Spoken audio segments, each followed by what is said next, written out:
Welcome to the Waiting Warriors podcast. As loved ones of first responders and military personnel, we often face life situations and challenges that many others don't experience. And while each of us and our experiences are unique, together we can learn from one another and become stronger in this journey of life. Now let's step out of mediocrity. It's time to thrive.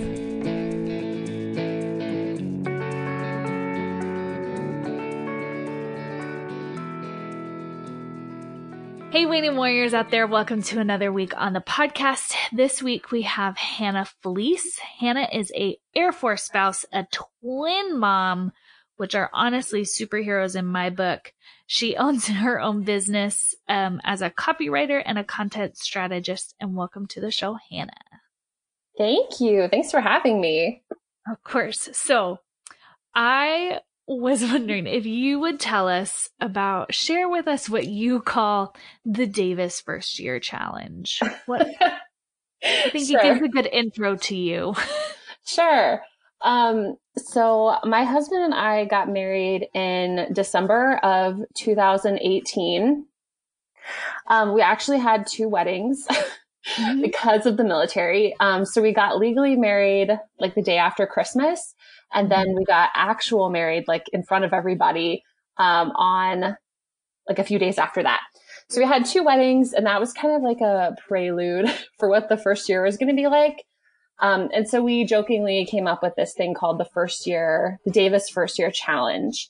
And all you have to do is get married, move across the country to an apartment, move again onto base, get pregnant with twins, have two emergency surgeries, and then have those twins and also start your own business. And that's all you have to do to complete the challenge. No big deal. I don't understand what the It was a lot. It was a lot. That's a big year. And most of it was not planned. So, like, good luck. Yeah. There are no prizes. There are no winners. There's no winners. It's just a challenge. Take it on if you dare. Yeah. I feel like it's like just one of the crazy things that we do as military spouses, right? So, yeah.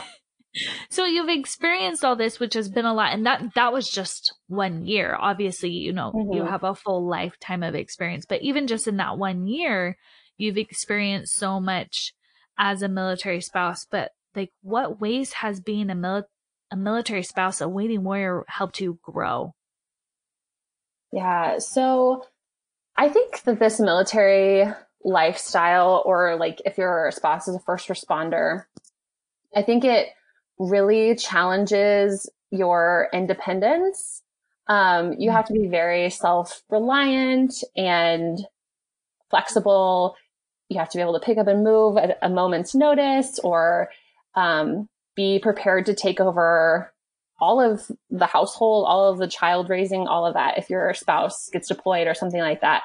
So I think it's definitely a lesson in trusting yourself and being independent. And it's also, I think, I feel like if you can survive your marriage in the military, then like you're golden outside. Yeah. I mean, we haven't been married outside of the military, so like check back with me on that. But I just feel like all of the challenges that you face in a military relationship really kind of put you through your courses, and you come out much stronger on the other side.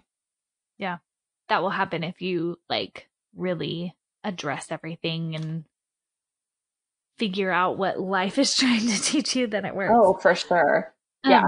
I have a question though, because you talk about like it gives you that independence, but how do you get from the point, like just from a real, or like not applicable is not the right word, but like how do you actually do that? How do you actually get independent? How do you actually find that strength? How do you actually be resilient when, like, do you know what I'm trying to say? Like, it's easy to say that.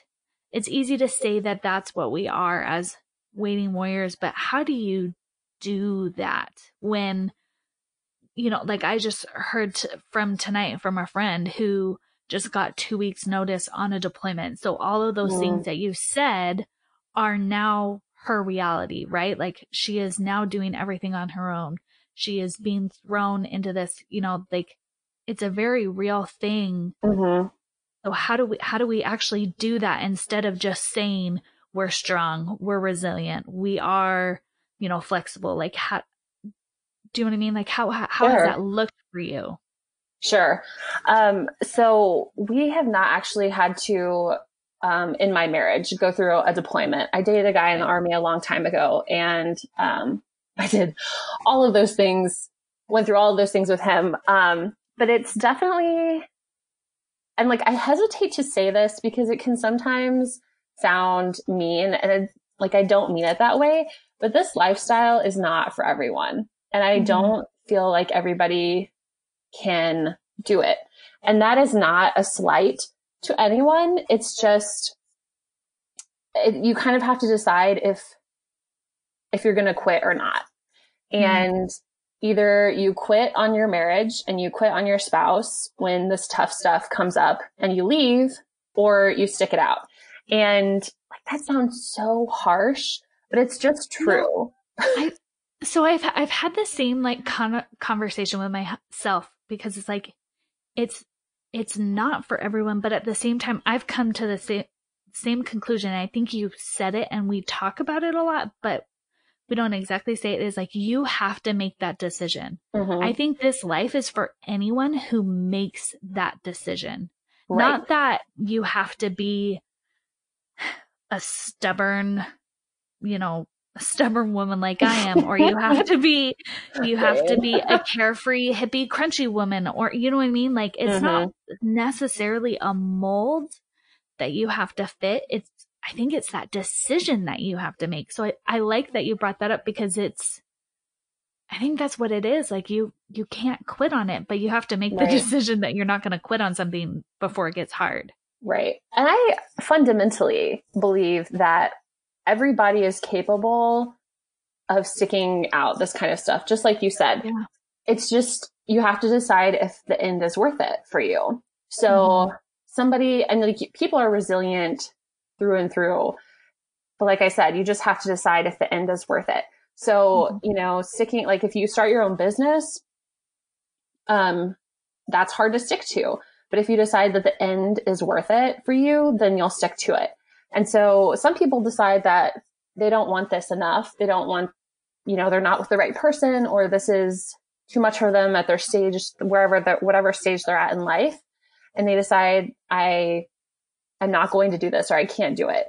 But if you make that commitment and you say, I cannot say out loud that I quit, then you dig really deep and you do the thing. You no matter how hard it is, you dig deep and you find that resilience in you, that perseverance, because it's always there. You have just now decided that you're going to pull it from the depths and put it to work. Yeah. So to speak. Can I just I have no idea how that would sound on the podcast, but I'm clapping. I'm bowing. You can't see. Big round of applause. Because it's like, I don't know, maybe I'm like getting too into it, but like the digging deep, it's like, yeah, that's how it is. And I'm sure you felt that, like, you're a mother of twins, and yes, they're young, but like, geez, you're sleep deprived and you're running a business and you have everything that military's demanding of you. Like, how have you been able to handle that? Do you know what I mean? Like, let me just say that it is really great that this is a vocal thing and not a visual thing, because you would be like, my God, what a toll this has taken on her. No, I mean, sometimes there are things like we just talked about. Sometimes there are things where you have to say, I'm not going to quit. And there are some things where you don't have a choice. Like, I'm a mom now, and that's it. So, and what I mean by that's it is, like, I can't just decide not to feed my kids. I mean, I can, but then like CPS gets involved and it's this whole thing. So there are some things where you could leave if you wanted, but motherhood, in my, personal opinion, is not one of those things. And And so it's definitely not something that is rainbows and sunshine all the time, but it's something, like I said, that you have to dig deep and pull from. And it's exhausting. It's so funny. I can't tell you how many times people have come up to me and been like, I really wanted twins. Like, I just think that would be so fun. You get to dress them alike and, like they grin at each other and it's adorable. They hiccup back and forth. And those things are true. Like, it's very precious and sweet, but like there were lots of surgeries. There was lots of pain. There was a NICU stay. So it's one of those things that's like, it's a blessing, but it's also really hard. And I think that, you know, any parent understands how hard children can be. I actually don't think the baby stage is terrible. My husband and I have a pretty good system for the babies, and we're able to work as a team. And that's the only way we're able to make it work, is because we've decided, you know, we're going to share the load and split up our time and that kind of stuff. But I think any parent knows that this can really aggravate you to your core. And any military spouse knows that the military can aggravate you to your core. It's almost like a petulant third child or however many children you have. It's just, and they won't, it's like a teenager. They won't listen to you and you're like, okay, I'm right though. And then, you know, you end up being right, but there's no one you can tell because the general is not going to listen to your phone call. Yes, exactly. So I didn't even think about this before the interview, but it's like, I have a few friends who have twins. I have a cousin who has twins, and like, so I'm not saying I'm an expert, but something I have observed is that like when people have twins, especially people who have had single babies, is that the right term? Like single births. They call them singletons, which is weird, I think. Okay, I'll just say single births. That sounds better to me. But like people who have had single births and then have twins, they're like, you know, how do you do this? It's like you just have to figure out a system. Like you have to, like your what you said with you and your husband, like it sounds like you made a plan. You just hunkered down and figured out how you were going to do it, instead of kind of how like most of us handle having babies of like, okay, we'll just take it one day at a time and we'll do our best and kind of hope for the best. At least that's what I did with my first, but as you're talking about how you kind of had that approach with your husband, it's like, okay, that's what we have to do as a waiting warrior family. Like you can't just hope for the best.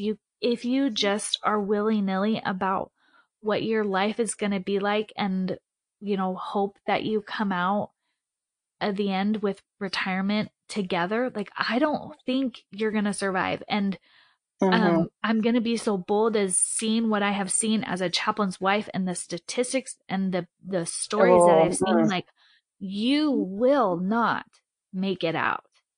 But when you're like what you and your husband were with your twins, like when you're intentional, when you have a plan, when you decide that how you're going to handle it together as a couple, then you make it out. And now my mind is like blown and I'm going to be stuck on this twin military life comparison metaphor. I'm going to like see it, especially since this lady that I follow on Instagram, like just had twins and they're the cutest thing. And I'm kind of addicted to watching them. So now every day while I'm Jordan Page. Yes. Is it her? Oh my gosh. Does anybody else know about these? That's so funny. Cow. That's so funny. They're like a super fun family to follow anyways. And okay, so bring it back for anybody who has no idea what I'm talking about. On Instagram, her name is Jordan Page. If you follow me on Instagram, you've heard me talk about her because I'm a really big fan of her productivity boot camp and shelf cooking. But if you need some cuteness in your life, go and look at just the highlight bubble of the twins. It's like ridiculously cute.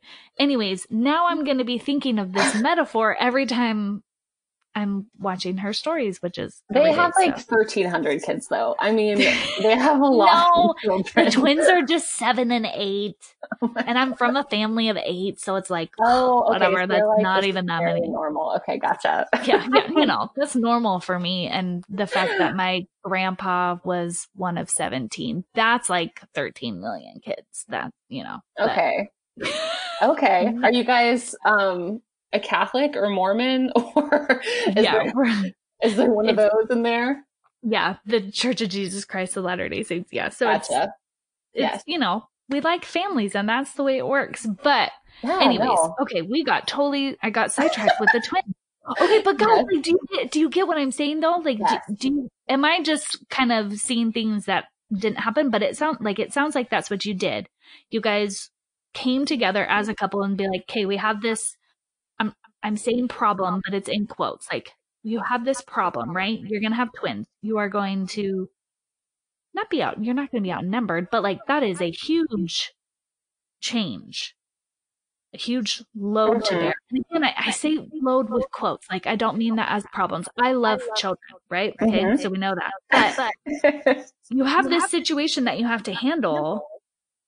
You could have just winged it and done what you could, or you can sit down and decide, how are we going to handle this? Sure.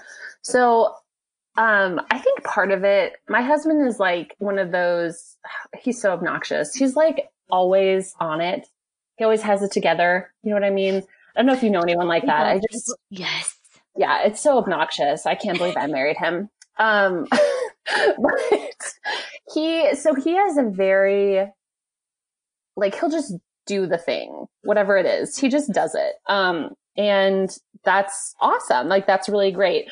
But at the same time, you can run into conflict where, so like, I stay at home with them all day, but I'm also running my business. So we have a really, like, we follow a schedule every day. Mm-hmm. Like, we nap at the same time, we eat at the same time, or pretty close. And so when he's home, there were several times where I was like, no, don't do that. Don't do that. We're not there yet. And he's like, what are you talking about?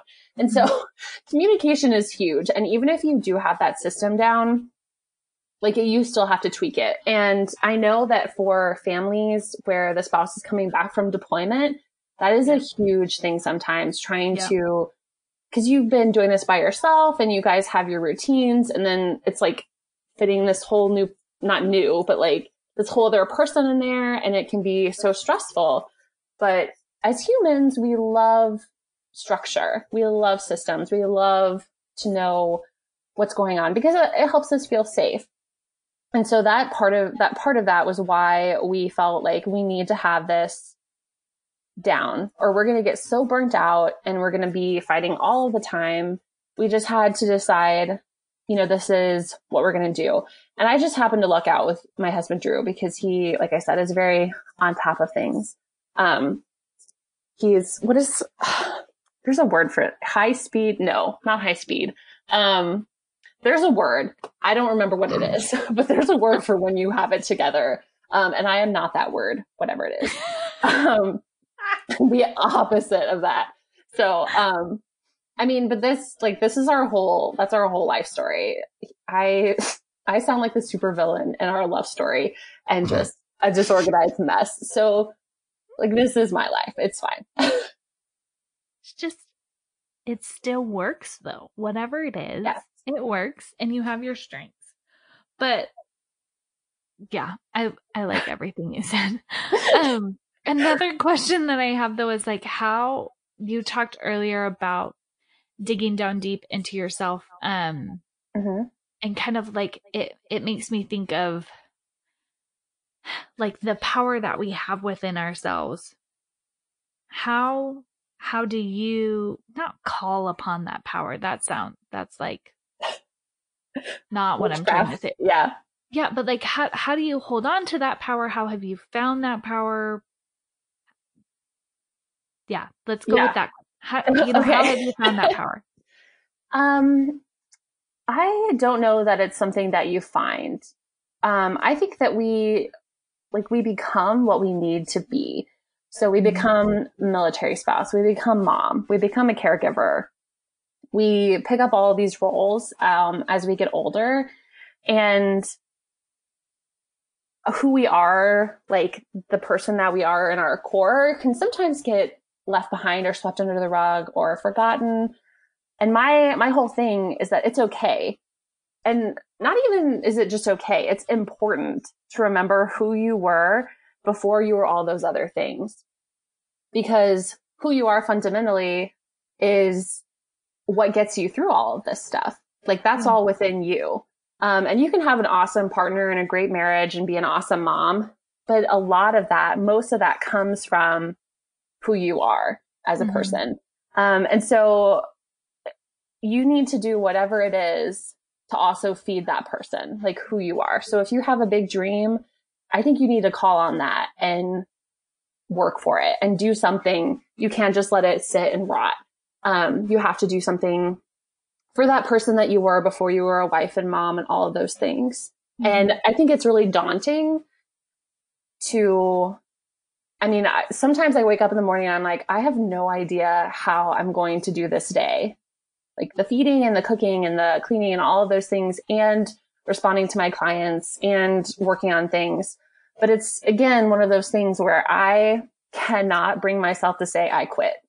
So this business is a passion of mine. I love my kids. I love my husband. And so you call on those parts of yourself that are so deeply buried sometimes. And you just call on them and say, look, I need this to get through.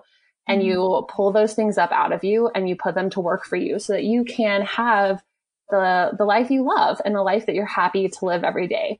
Because if you neglect any one of those things for too long, it starts to show and it cracks in every other area of your life as well.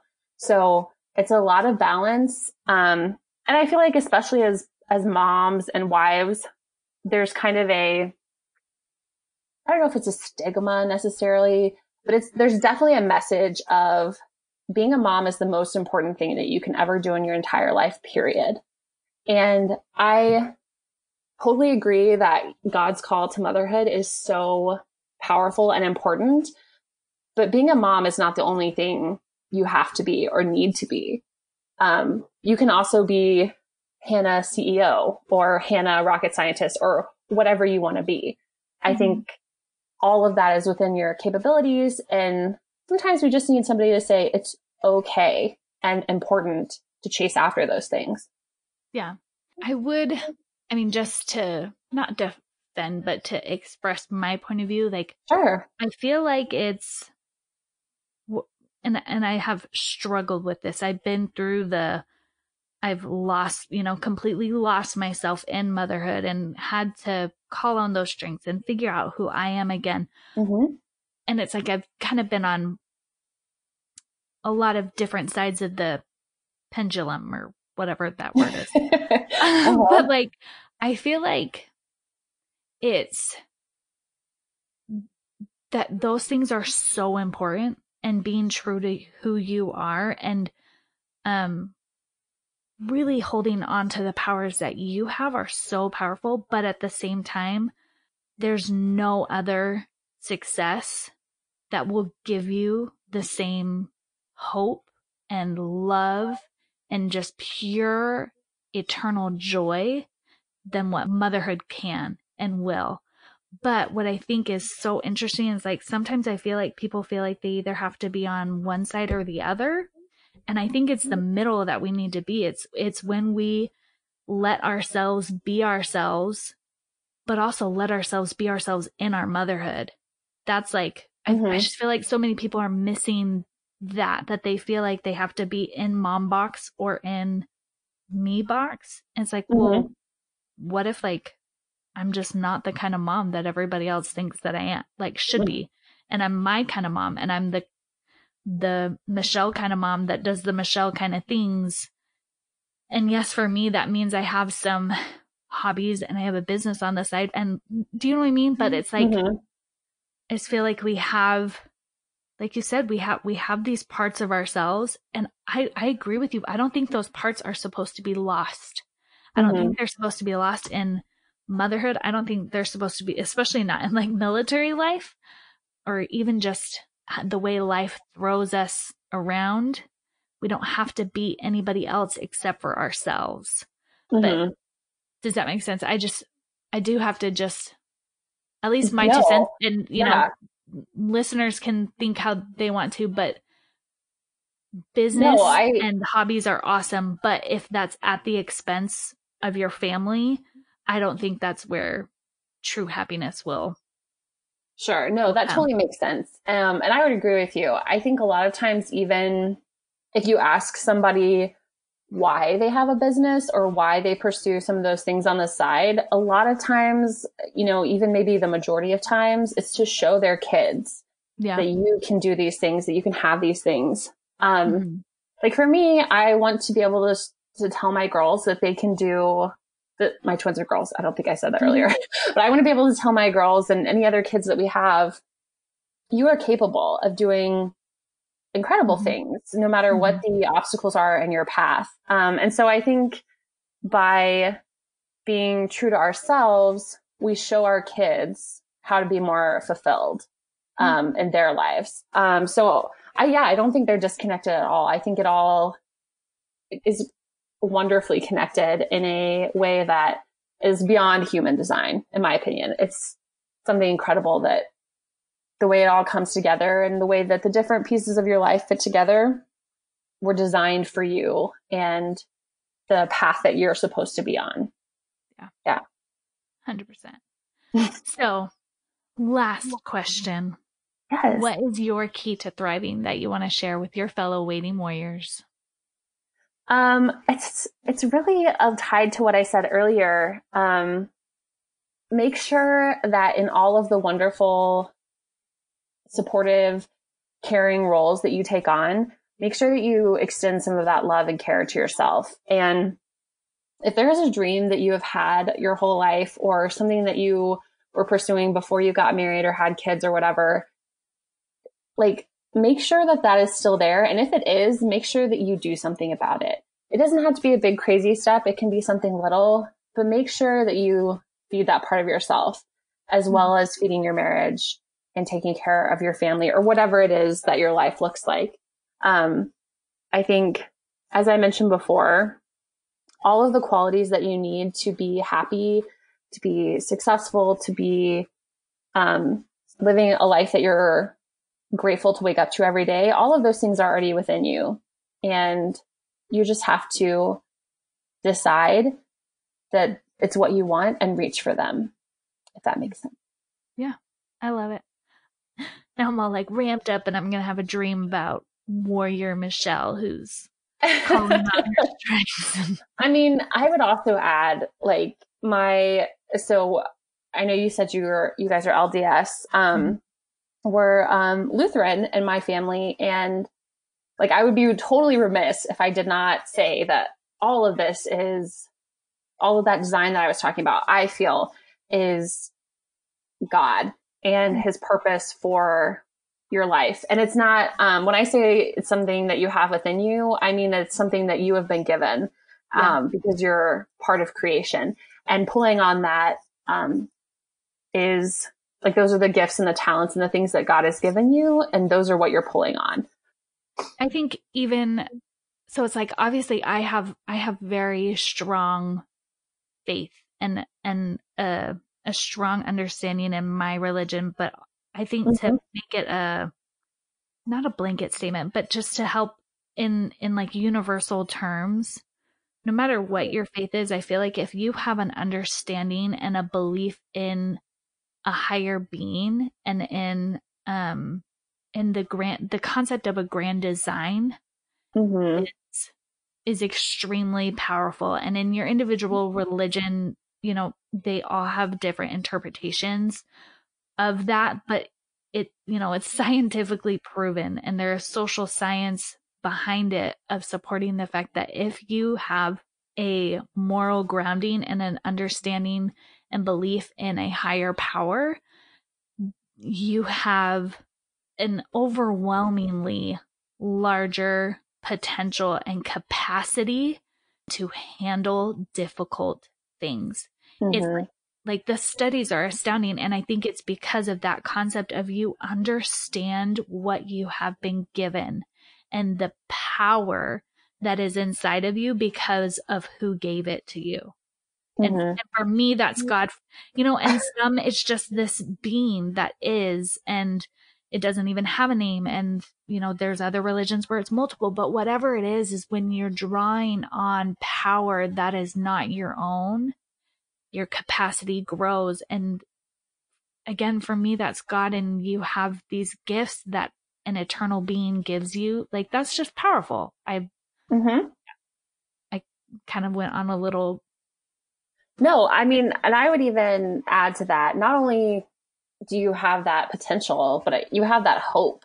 Yeah. So when you have, I mean, this is going to date your episode a little bit, but like right now, this country is facing the coronavirus crisis. And I have no idea how people who don't have a belief system, how they wake up in the morning with any hope. Because like the only reason that I can wake up in the morning and keep pushing forward is because I know that God has overcome this and it's not bigger than him. And we have this hope that there is something better and that our lives have purpose. And so you have this hope, and that's how you tap into that potential, because you know that whatever kind of crappy circumstance you're in right now is not the end of your story. See, like mind blowing again, just because like the wheels are turning, because again, it goes back to that concept of what you talked about earlier is you make the decision before. You make the decision as a military spouse, as a waiting warrior, you've made the decision that you are going to come out of this. With the coronavirus, you've already made the decision that we will come out of this. So we will, because we don't have all the answers. Like we have had some really crappy days over here because of this whole pandemic thing. And I don't know the answer to every question that I have right now, but I know that we're going to get out of it. Just like I don't have the answer to every really dumb situation that the Army will give us. I know that we will come out of it because there are those basic things, those basic decisions that I've made, and that sheer determination of I've answered the question and I have the eternal flame, fiery desire that we're going to make it work. Yeah. It's just same principle in life and waiting warrior life. Like it's just, I think it's super fun when we have episodes like this where it's like, no, this is just, it is, you just have to decide. And that's how you decide. And then that gives you answers, and it gives you hope, and then it gives you power, and then you voila. I mean, oh yeah, I definitely think it's all connected. Like there is a design, and it's awesome that we are not in charge of the design, because my story would have been over in like second grade. So thank goodness for somebody else having control of the reins here. Yeah. Tapping out life's problems. I'm not learning how to read. Like, peace out. I don't actually know if you learn how to read in second grade. The girls are not there yet. Multiplication is just way too hard. Done. No idea how. Done. Yeah. I wonder if that's like how God sees us. It's like, oh, you're just so cute in your multiplication, even though you're adult. Oh my gosh. There's so much to figure out. So this is embarrassing, but I don't mind telling people because I came out of it. But I didn't flunk, okay, but I didn't get a high enough score in finite math twice in college to get my journalism degree. And the whole time I was like, God, I don't feel like there's a lesson in this. I feel like you're toying with me. Like I don't see anything great coming out of this. And there wasn't. So just sometimes, or maybe, you know what? That's not true. Maybe in like 30 years, it will make sense. But like I said, it's a really good thing that I am not in charge. And that there's somebody else looking out for my kids and my husband. Because my worry is not going to help anybody or keep anybody safe. It's just awesome that there's a bigger picture. Yeah. Okay. So really, really last question. How can how can people connect with you online if they want to talk more about this, if they want to reach out, all those things? Sure. I think the best way to reach me is on my website, which is fleecefreelancing.com. And my last name is FLEACE, fleecefreelancing.com. Awesome. Well, everybody do that. We'll put a link to her website in the show notes. And thank you so much for this conversation, for this. I mean, to me, it's like, I feel like I've been called to call upon my power. Do you know what I mean? Like, and just my hands are all clenched and I'm ready to go. Clenched in like a good way, though. You know? Not the angry, but like, that was, I don't know why that was so funny to me. I'm just like imagining you at in front of your microphone, like, oh. Okay, I may or may not be literally doing that. Don't laugh at me. But I'm like ready to go, but it's bedtime. So now I feel like I should stay up, but I'm not. I'm going to bed. Anyways, thank you so much, Hannah. Thank you, listeners. Let us know what you think. I've been asking the last few episodes, asking and hearing from you guys.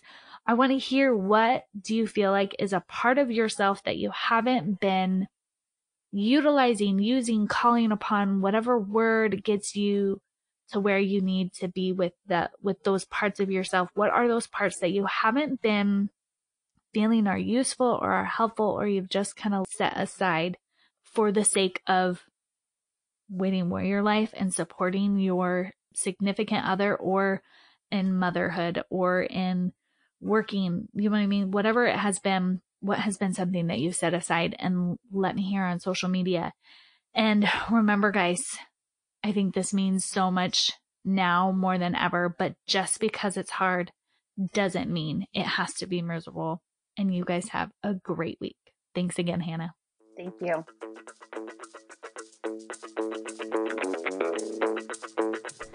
I really want to thank you guys for just simply being here. I know how precious and important your time is, and I'm extremely grateful that you're spending your time here with us, the Waiting Warriors. I know that being a waiting warrior can be super isolating and lonely, so I hope that you feel loved and supported as well. Can I ask for one thing though? Can you share this podcast so others can feel that as well? I'm a firm believer that sharing is caring, so if you know another military or first responder loved one, please share the podcast. The Waiting Warriors is a valuable resource, and I would really appreciate your help spreading the news. So, if you could text an episode to a friend, screenshot it, and share it on social media, anything, it would honestly mean so much.